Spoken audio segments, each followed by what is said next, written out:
Today I have something very special for my audience, something very special indeed. We're staying away from mainstream politics just for a change.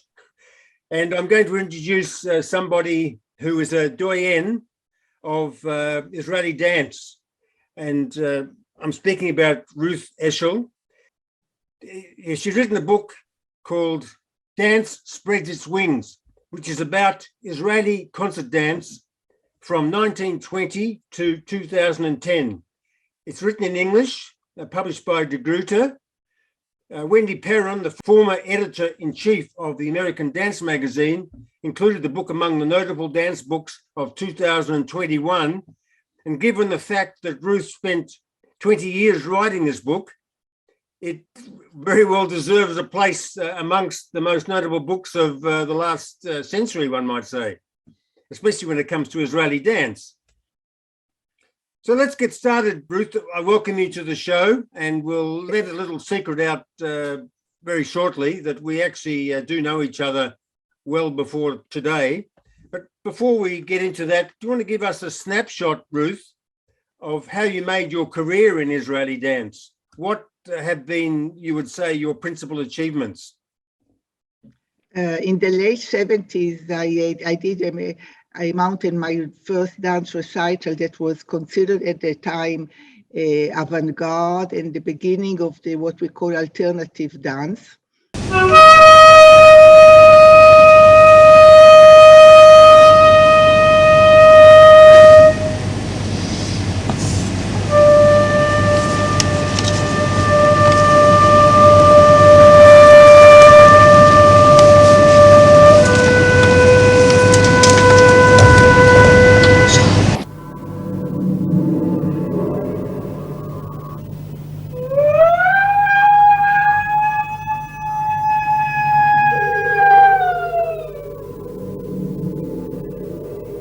And later, I established at University of Haifa the skesta, shoulder dancing of Ethiopian Israelis. And when I left the university, I established a beta dance company, which also of Ethiopian dancers, and it's still it's very active and very successful. And for 27 years, I've been the dance critic of Haaretz daily. And I am not any longer. And I am editor of the dance magazine Dance Today, Machol Achshav. And as you told, I just published my book, Dance Spreads Its Wings, Israeli Concert Dance.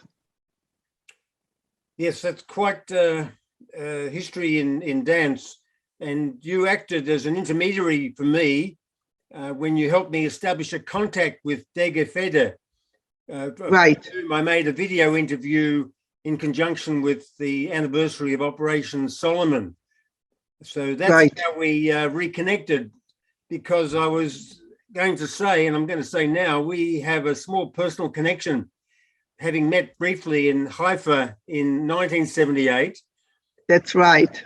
And I'm just curious that you bothered to call upon me to come and do a little bit of a workshop with you at the time. Do you want to say? That's right. It was at the Haifa Museum that we did it, only both of us, and it was terribly, terribly hot, I remember. And yes, we met once. And you were living in Haifa, and I remember that in order to meet, I had to schlep up to Haifa to do that. And I did that, I think, a couple of times. I think you were interested because most of my listeners wouldn't know that I have a dance background, and I had just come from the hotspot of dance in New York only a little while before that. So that I think you were interested in finding out what was going on. That's right. That's right. Yes, that's right. Tell us. Let's go back to 1978 just for a moment, Ruth. And just tell us what was happening in the dance scene then. Just let's go back then. At that stage, all the dance was concentrated mostly in the two big companies, the Batsheva and Bador, the private companies established by Baroness Batsheva de Rothschild, And all dance was concentrated there. It was very professional, but all the choreographers were invited from abroad. And there was lack of a confidence in the ability of the Israeli choreographer. So gradually spread a desert of creativity. And there were very, very few Israeli choreographers, because also the doors for these two big companies was locked before them. And there was no fringe. So we were either in the big companies or you were nobody. So what was happening that because of I was obliged to remain in Haifa. So somehow I had to find my way, and that's how came out the idea of a dance recital, which was the first one after about 15, 20 years in the country. I never knew that before there were dance recitals here in the Press State Israel. And this was the beginning of the avant-garde, because the choreographers who created especially for me some solos, they came from New York, and they were acquainted, with Elvi Nicolais and Merce Cunningham, and all this postmodern and avant-garde dance and theater. And so it was the beginning of the fringed alternative dance, which means that Israeli choreographers can be very creative and they should experiment. And there is also professional life outside the big companies. So what happened then, just before the time we're talking, you formed your own dance theatre, right, in 1977, which continued for 12 years. So I'm going to just play a short video to show some of the work you did during that time, Ruth, if you don't mind. Okay.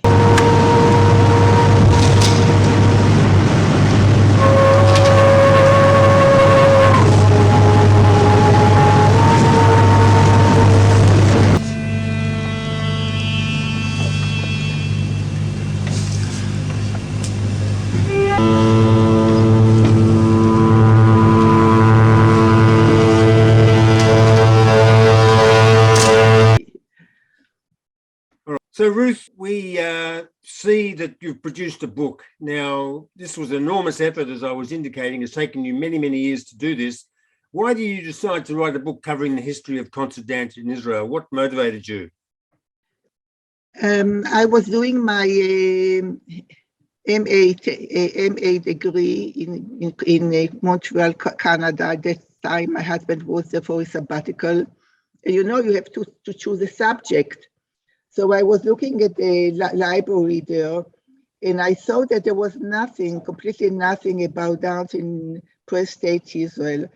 At the time, I knew there was something, but I didn't know what there was. And I was attracted to the fact that nothing was written about it. And I'm very much attracted to virgin fields, to be the first and to see what happens there and to reveal it like an archaeologist, who is looking for something new to dig. So that's how I started it. Out of curiosity. Like to be an Israeli pioneer, like in the olden days. Yes, I mean, I'm attracted to these kind of things. But you first wrote in Hebrew, didn't you? And then it's been translated subsequently. Actually, in 91, I wrote my first book, Lirkod im Halom, Dancing with the Dream. It was from the 20s to 64 to the establishment of Bat Sheva. And by then I knew I wanted to continue, but it took me about 20 years to do it. And the Hebrew version is 2 volumes, and it was published 3 years ago. There was a very nice launching at Suzanne Dalal Center in Tel Aviv. But then I knew that I wanted it to be translated into English. So readers who look at your book will be puzzled a little bit that your book ends in 2010. Why didn't you continue the coverage in your book right up to the present day, which would have given it a more apparent currency? The Hebrew book is up to 2000 because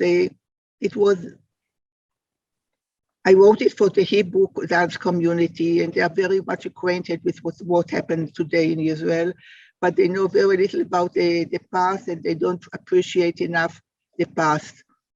But when I thought about public outside Israel, I thought I have to make it more updated. If you ask me, no, why not up to date? Well, I think that research needs some perspective. And I have to choose what is really important, what is not important, what is trendy, what will pass. And for this, I need time. So I think it's too early to write us what is going exactly now, to analyze, let's put it. You can tell, like, this and this and this happened, but in order to analyze, to understand it, you need time. You need it to look from far away. So that's why I decided to reach 2010, so I can include all the most important figures, but still not commit myself to write what is fully happening today. This needs another book, and it's not now it has to be written. We need to wait a few years. Okay, well, maybe that will still come from your hand, a book like that, covering the last 10 or 15 years. Now, what have been some of the most successful attempts, in your opinion, by choreographers to produce an original Hebrew dance expressing a connection to the land of Israel? How important has the contribution of native choreographers been to the development of Israeli concert dance, something that's really native to the country itself, that's original? I think that the most original period were the 20s up to the middle 30s, because at the time the pioneers wanted to build a new culture, and they were asking not only what language to speak and what to wear, but also what to dance. And there was no Israeli or Hebrew or Jewish concert dance. There was Hasidic dance, but that was religious dance. That was something else. There were some very interesting attempts, like that of Baruch Haggadati, who mixed the Jewish gestures with painting, avant-garde painting of the time, like Picasso. And he was also a painter himself, Haggadati. And there was Rina Nikova, who mixed her ballet with the Yemenite and Arab dance.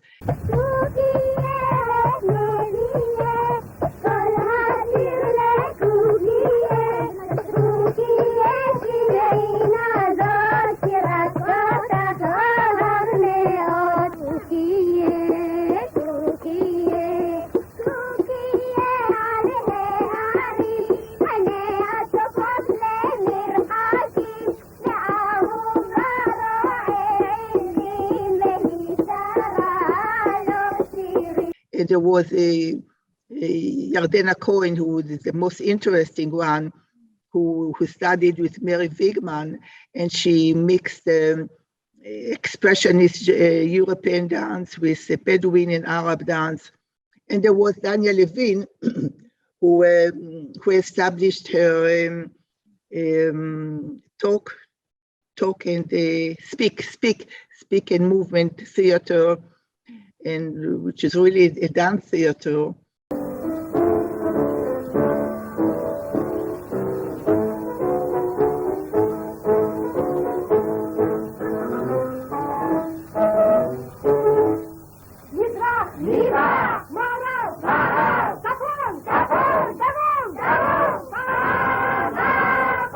Most of the content was very Zionist, wanted to show the link between New Israel and the ancient one. It's quite interesting that you think a country that's trying to establish itself at its very foundation, that the dance would become a significant part of the culture so early in the piece. People would be perhaps a bit surprised that dance made such a significant start in a country that was not even on its feet yet. Well, you are completely right, but there are always some crazy people. who want to be pioneer and do something to make their life valuable and interesting. So there were few, there were not many. But later, in the mid of the 30s, when the Nazis became into power in Germany, there was a big immigration wave of Jews, and among them there were many artists, and there were some really notable dance artists, and among them the most famous one was Gertrude Kraus, and she even she was a fantastic solo dancer, but she established a dance group and connected it to the folk opera. Just imagine, there was a folk opera at the time.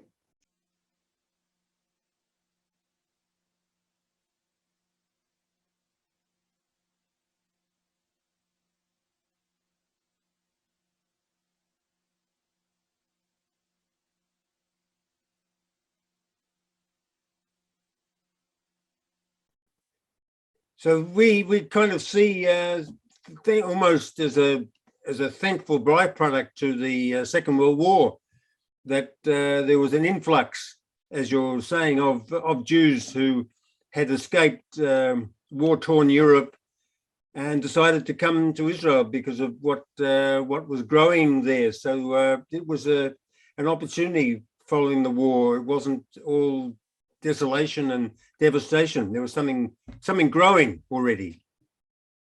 I wanted to add that during the World War II, dance really flourished here. It really, because all ties with the outside world were cut. So culture has to rely on local artists. So following the war, we see a change occur. The people who are listening to this who are not probably conversant with dance may not know of the significance, but what happened in the 50s was there were people who were still doing expressionist dance, which was the mode before the war. But then following the war, we saw the advent of the Graham technique, thanks to Martha Graham. And this created a kind of a revolution, bringing all these new ideas into Israel in the 1950s. Right. And what happened was that everybody was crazy about America. And America was Hollywood, the rich America. Martha Graham was brought to Israel by Baroness Batsheva de Rothschild, and she was very, very welcomed. And everybody thought, well, expressionist European dance, which was connected also, to the Nazis and to German. I mean, that's old-fashioned, and we should get rid of it as quickly as possible. And now we shall adapt the American dance. And as I told you, Batsheva de Rothschild established the Batsheva and the Bador Dance Company. And everybody, and it was the time of professionalism, concentration of the dance in the two big companies. What happened? I'm now going into your own personal. What happened with you personally? You've written an epilogue to the chapter in your book titled "Israeli Expressionist Dance Meets American Dance," which is the era that we're now talking about. And you referred to a class that you took in 1960 at the Reuben Academy of Music and Dance in Jerusalem, which today has become the Jerusalem Academy of Music and Dance. Do you want to? That's right. That time you stood there with in the company of course, that academy became, as I say, the Jerusalem Academy of Music and Dance, which was the first the first institution that actually gave away a degree for somebody who had studied in dance. It was given in music, I understand, but people were still qualified as dancers, and that Academy of Music and Dance still exists today. It's still going strongly. That's right. Mm-hmm. So there is an opportunity for dancers to achieve within an academic setting, not like in your day when everybody had to basically do it on their own footing. Right.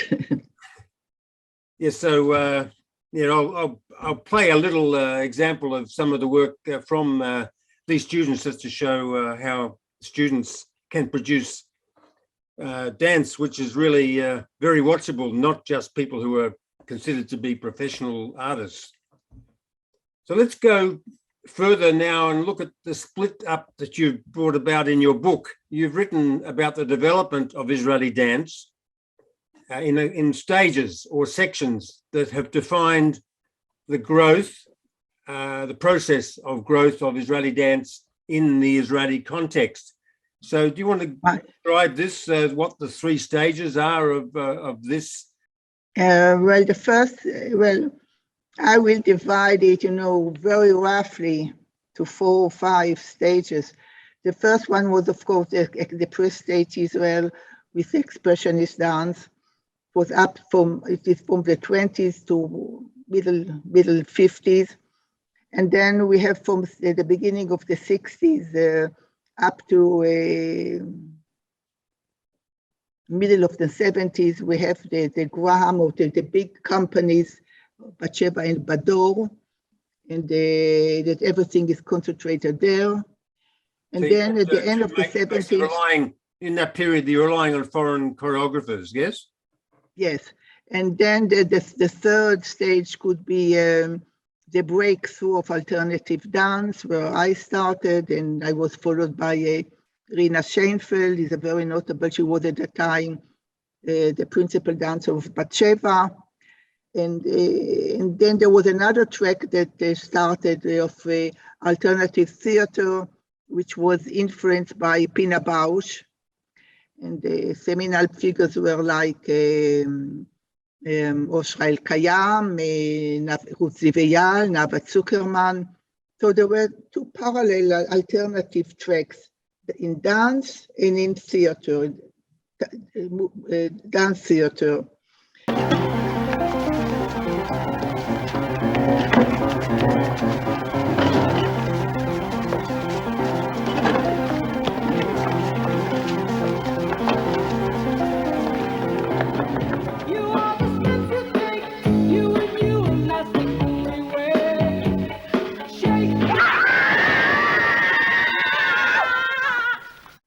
The third section was that, and this time, that artists tried to find their own voice, influenced by postmodern dance, by artists like Elvin Nicolais, Merce Cunningham, the ideas of Judson Church, but they selected what to take, what to adapt, and what to reject.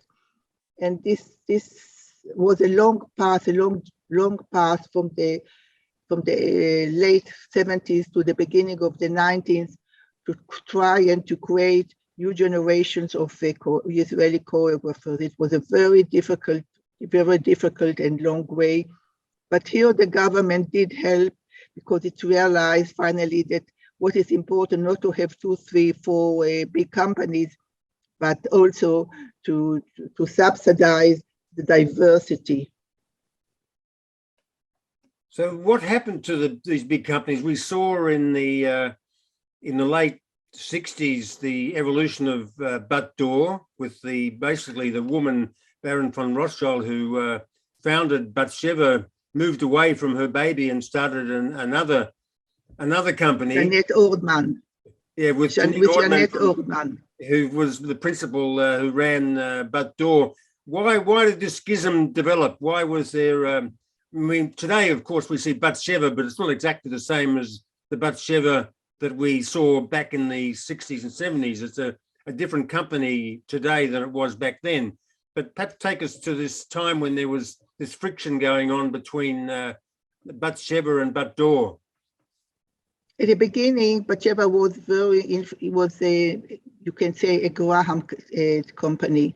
But later in the 70s, after Bat Dor was established, the two companies competing each other. And gradually, both of them stopped looking towards the United States and looked more towards Europe, they were very much influenced by companies like the Netherlands Dance Company and Rambert Dance Company. I mean, modern dance that is based on classical ballet. And there wasn't really a big difference between the two companies, only that the Batsheva dancers were freer and more chutzpah and more individualistic, while in Bador they were oppressed, if you can say. Their creativity as interpretation as dancer was suppressed by Jeanette Ordman. But then in the new companies were added during the early 70s. There was the Israel Ballet that was established by Hillel Markman and Berta Jampolsky.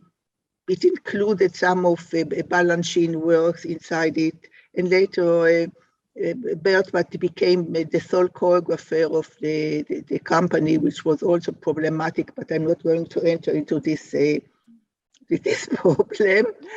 And then there was a kibbutz dance company that was established by Judith Arnon, survivor of the Auschwitz concentration camp, and Gaton is near the Lebanon border. It was a long process to become a professional dance group, and now it is one of the main dance groups in Israel with choreographer Rami Be'er.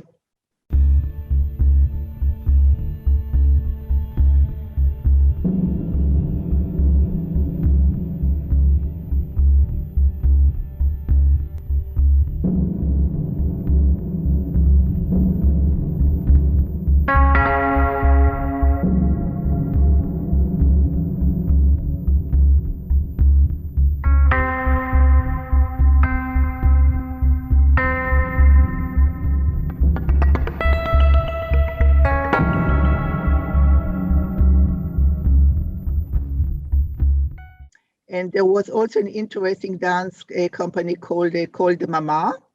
It was established by Moshe Efrati, who was the principal dancer at Batsheva. He left the company, and the company was composed of hearing and deaf dancers. Deaf dancers. And in this company, deaf dancers. And in this company, he invented the vibration method, which means that he could bang with a stick on the floor, and the deaf dancer would feel the vibrations and know that relate to it as a cue where they have to do something.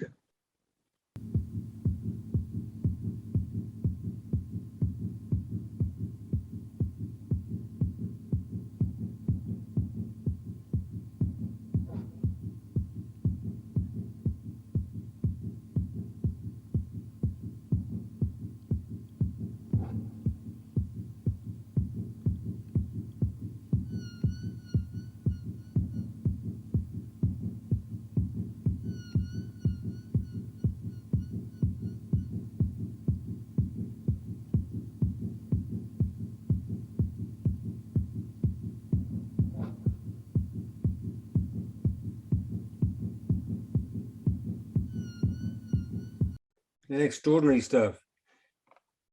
Now, going on, let's look at the contribution, or how would you classify the contribution of the Inbal Dance Theatre to Israeli performance dance? Because of course the Inbal Dance Theatre was the first major Israeli performance company to travel overseas and perform in front of foreign audiences. Inbal is a special case.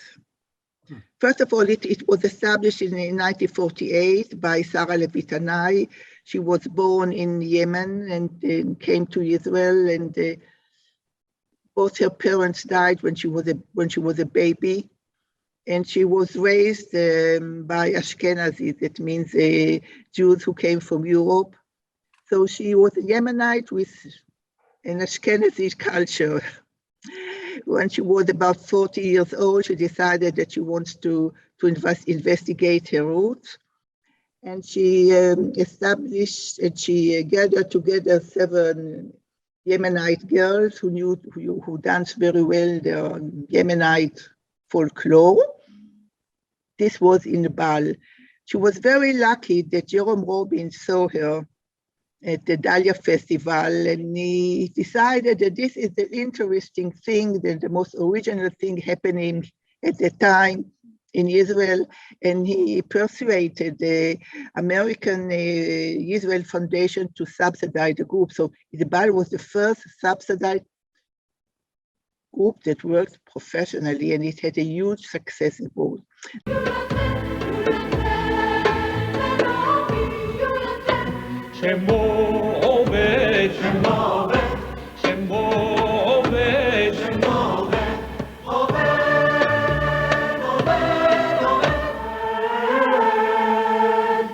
Now in Israel, it was problematic because the Yemenites said, well, this is not Yemenite dance as we know, this is not our folklore, what you are doing. And the dance community said, well, this is, they are not professional, they don't know Graham, they know they dance with flex feet. And so it was not here and not there. The 60s and the 70s were very successful years in Bal to tour the world. And of course, the Inbal company still exists today, yes? It does exist today, but there is nothing of it of Sarah Levit and I. It became a really, because all the choreographers that invited there are not interested to do in ballet, in Bal style and want to do contemporary dance. So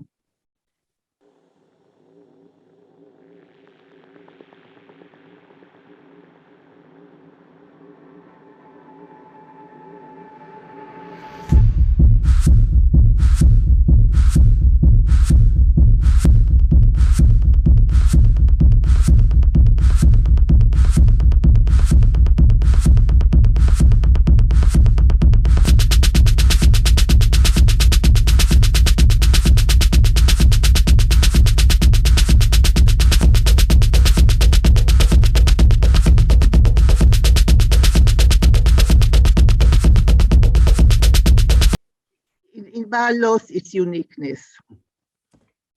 Well, these things, of course, we know change always happens. It's not always for the best. Now, I want to talk about dance notation because, of course, before we had video, dance notation was extremely important as a symbolic representation of human dance movement and form using methods such as graphic symbols and figures, path mapping, numerical systems, and letter and word notations.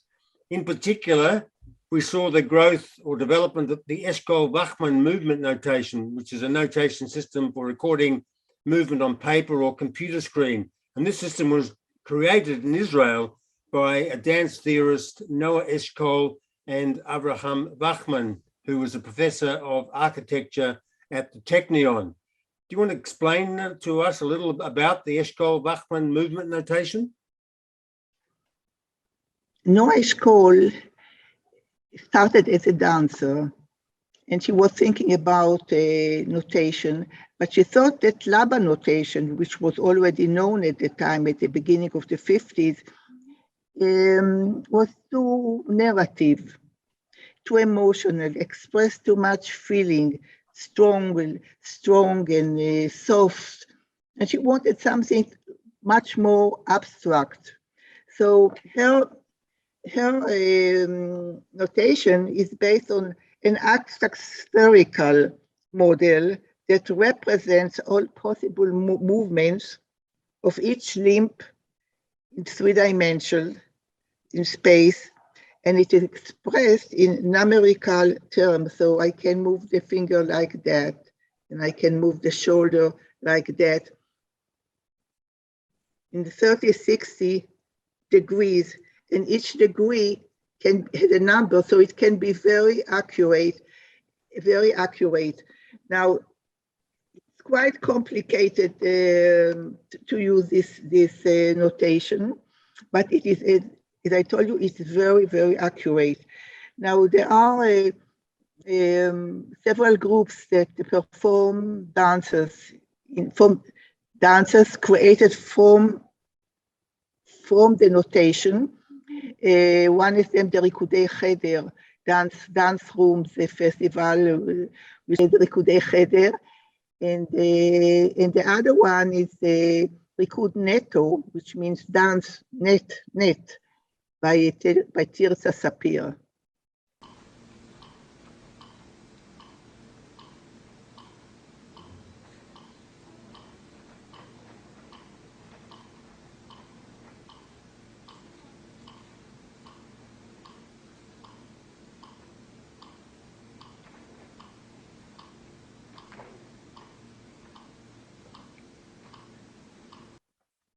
That's a very interesting development that people wouldn't be aware of. Now, let's look at the, perhaps you can describe for us where the present status of dance is today. I know your book is only up to 2010, but I think you're in a position to still take us to the present day. Give us an idea of who are the seminal figures in Israeli dance, who are the people that have become important in bringing dance to the public. Well, first of all, there are three big contemporary dance companies. There's the Batsheva, there's the Kibbutzim, and recently was added Vertigo Dance Company, which has a very ecological way of looking at the world.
And then there is one big classical company, the Israeli Ballet.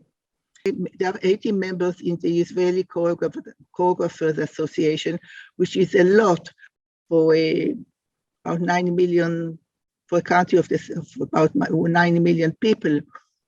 There are tens of ensembles that work all the year long, like the Jerusalem Ballet, established by immigrants from Russia. There is the Kamea Dance Group at Be'er Sheva, and there is the Yasmin Godard group, and in Bal Pinto. So there are many. I mean, I just came yesterday from Curtain Up, and I thought, well, there is so much talent and daring in choreography today, and very, very good dancers.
Now, the contents of dance changed quite dramatically in the last 10 years.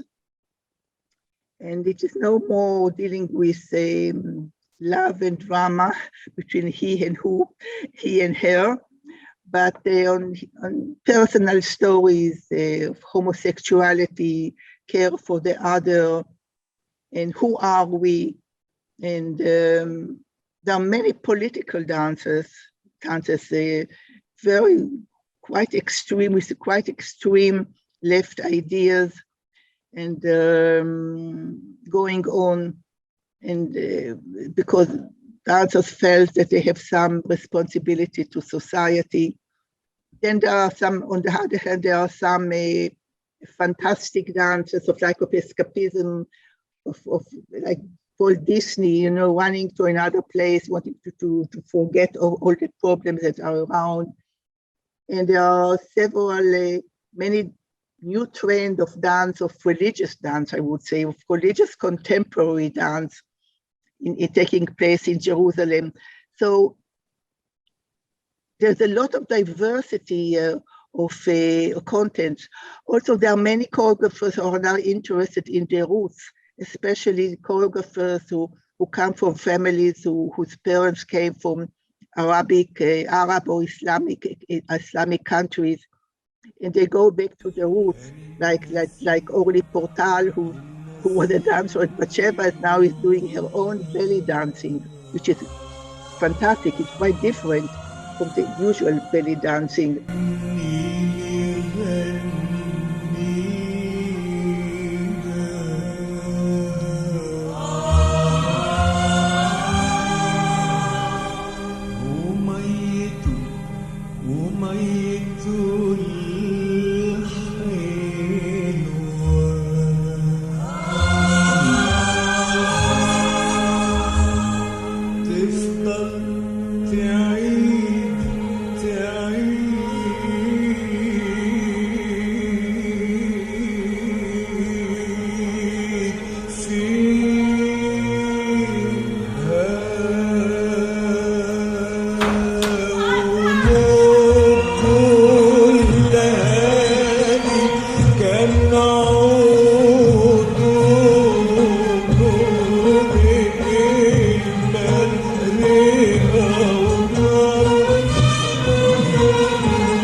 And there is Barak Marshall, who is the son of Margalit Oved from Inbal, and he mixed together Yiddish and Yemenite and klezmers in his dance.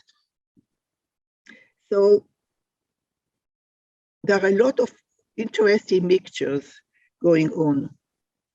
There's one person you've omitted, I think, who would be probably standing very tall in the scene would be Ohad Naharin from Batsheva, who's I think a lot of people would know that name, and he developed also a style of movement called Gaga, which is extremely prominent even today. That's right. Soon you will move, you'll get ready, you'll prepare yourself to applaud.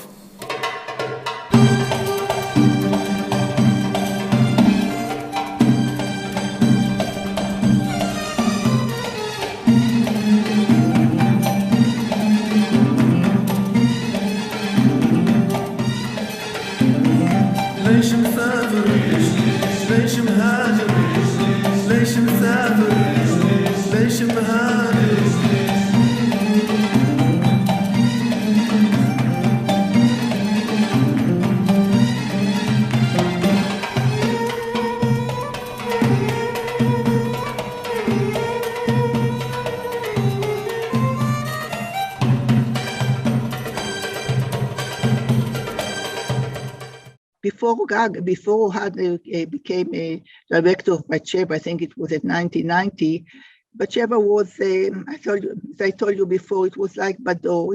There were two good companies, but not extremely interesting ones. And Ohad Naharin changed completely in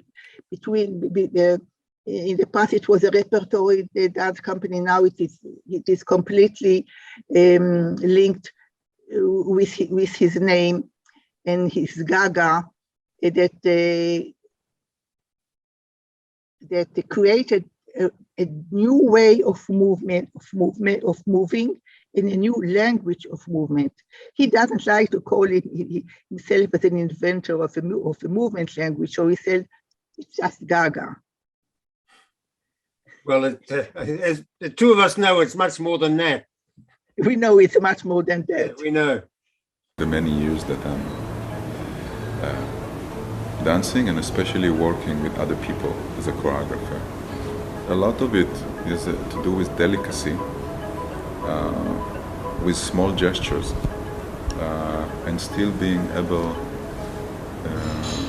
to punch. It's about thinking of movement as something that can heal. It's about, as I said before, it's about giving the dancers a sense that they can go beyond familiar limits on a daily basis. It's about the power of imagination. We work without mirrors. Mirrors are forbidden. But still, it's a lot about form and clarity of form.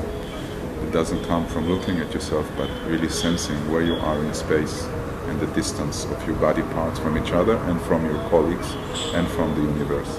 Many times, even though I can see that Gaga is very meaningful to the dancers, but what is really meaningful to me even more will be what they already possess.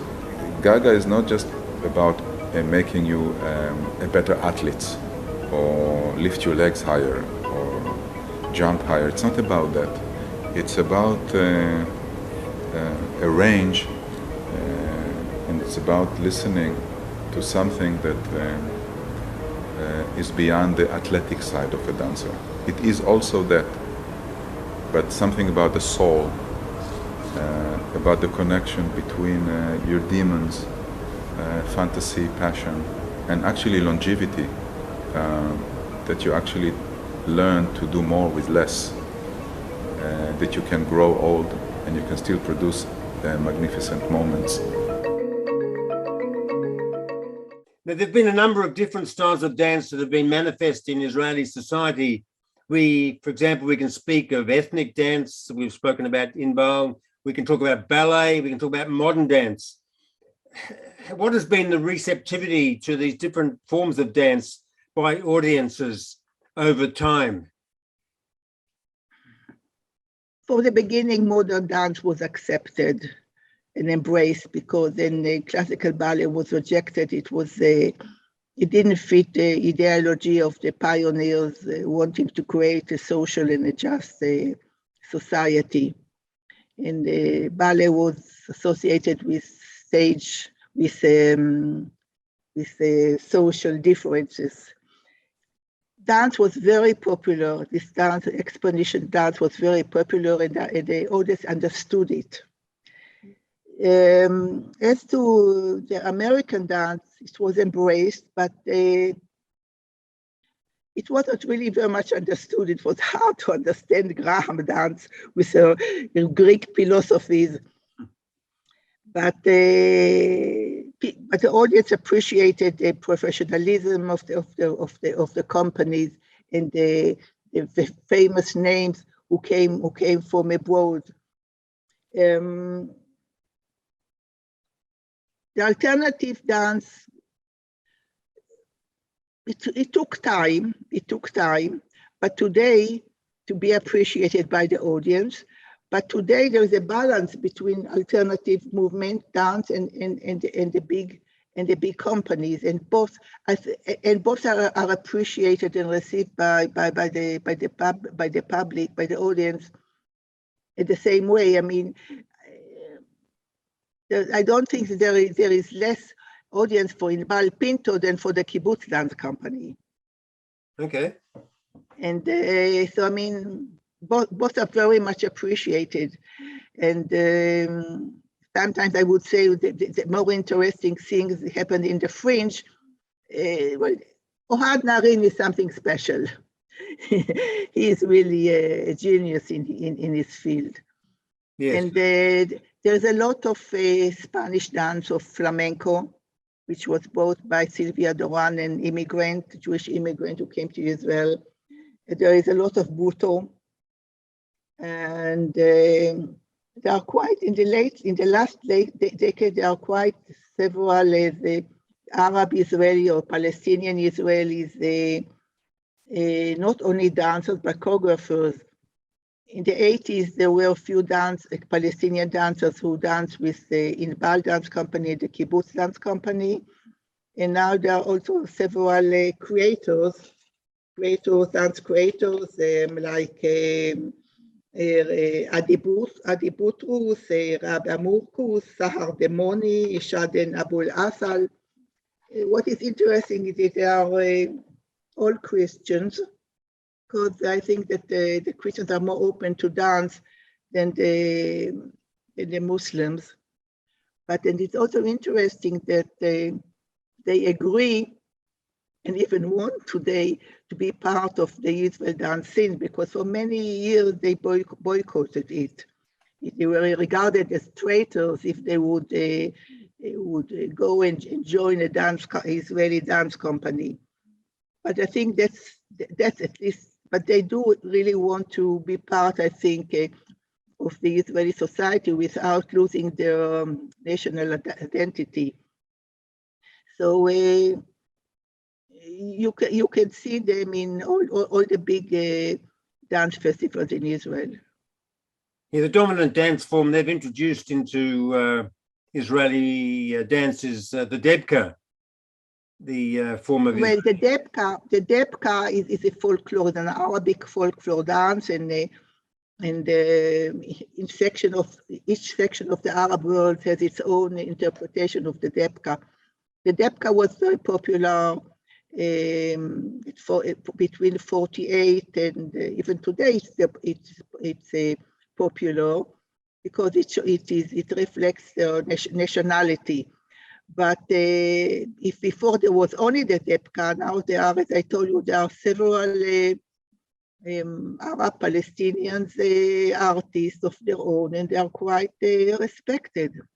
Ruth, I wanted to ask you, has Israeli concert dance or its exponents had a significant effect on the world stage? Of course, it's important for Israeli dance to develop for its own people, its own choreographers, its own audience. But has Israeli dance really made a significant contribution on the world stage? And where is Israeli dance heading today? What are some emerging trends, would you say? It's hard for me to say, you know.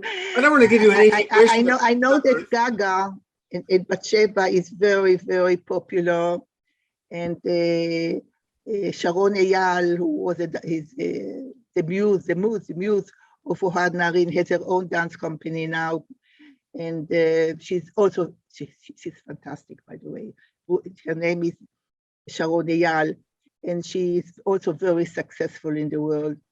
But I think that the Gaga had made something different, has contributed to the technique in the dance movement.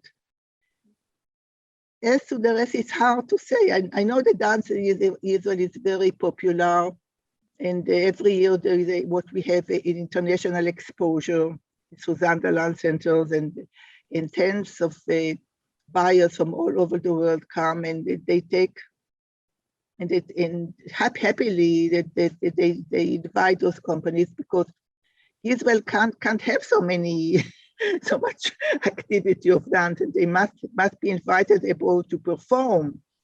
What I can say, I can quote Judith Wynn Ingberg, who is an expert of who knows very well Israeli dance and is from United States. And to hear what she thinks about Israeli dance, she comes to see the Israeli dance and dance exposure, and she says, Israel dance is diverse, showing enormous imaginations at work, some with dystopian views of the world, others evolving from Israel's different ethnic backgrounds, and others with unexpected views of aging or sensuality. Most were danced by fabulous performers, all to impart something of Israel for the guests' various home country audiences.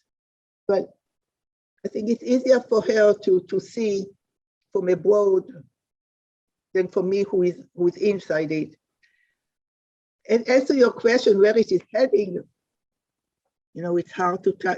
Probably it's heading something, changing direction, because from the beginning of the 2000 to now, till now, there hasn't been a very big shift. There are more dancers, but more choreographies, but not something different really evolved from what I thought I explained before. And from my research, I saw that about every 20 years there is a new stage coming on. What it is, I don't know. Maybe it's going more to using more voice, more talk inside the dance. At the same time, being very technical and also talking at the same time. I don't know. But what I do, the corona, the COVID-19 really hit very strong the dance scene here. And for half a year, there was nothing going on. And now there's a birth of creativity. And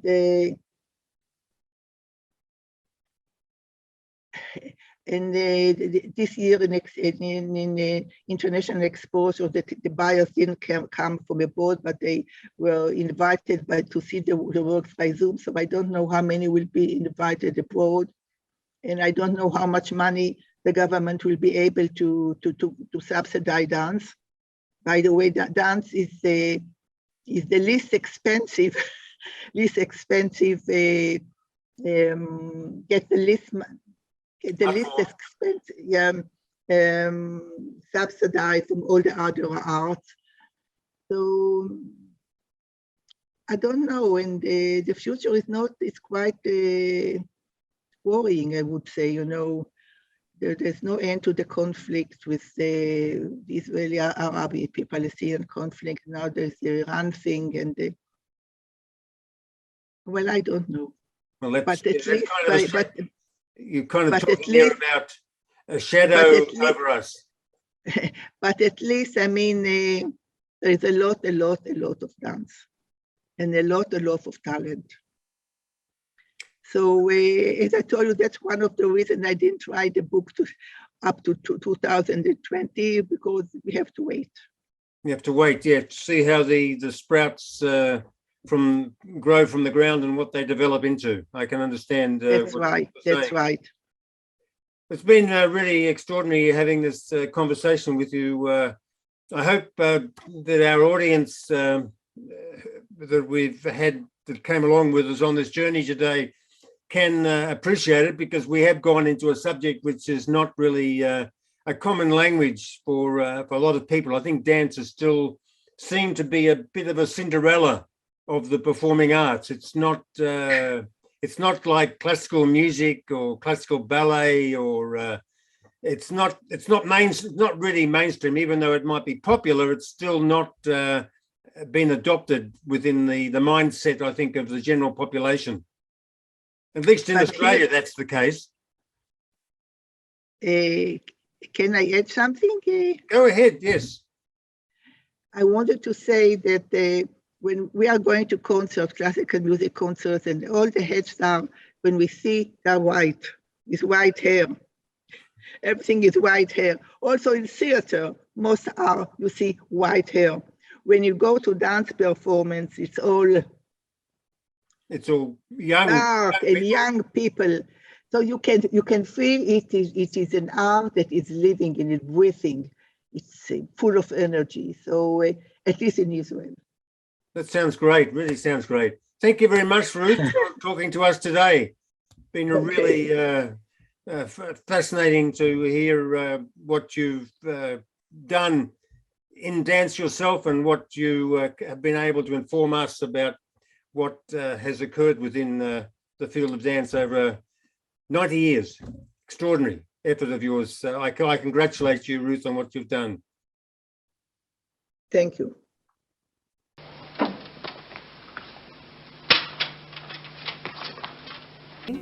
I was a main dancer there, but Sheva wanted to show the world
שניים אני יודע, שני לוחות הברית, אחד אלוהינו, אלוהינו, אלוהינו